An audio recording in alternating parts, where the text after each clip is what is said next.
మీద బజ్జు పెట్టి లాల పోసినావు ఏమో మళ్ళీ కాళ్ళు మొక్కుతాను గుర్తుకొస్తానేమో చూడు ఎండి గిన్నెల్లో ఉగ్గు పాలు పోసి నింగి సంతా మామను నువ్వు పిలవలేదా అవునో కాదంటే నువ్వు అడగవమ్మా మబ్బు సినుకై చెప్తాది నీకు ఎన్నెలమ్మా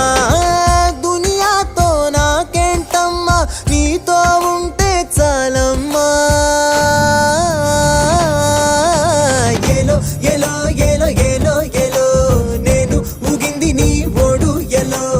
ఏలో ఏలో ఏలో ఏలో ఏలో నువ్వే చెప్పాలి అమ్మ అమ్మెవ్వలో సువి సువాలమ్మా ఎట్టా చెప్పేదమ్మా నువ్వే గీసిందమ్మా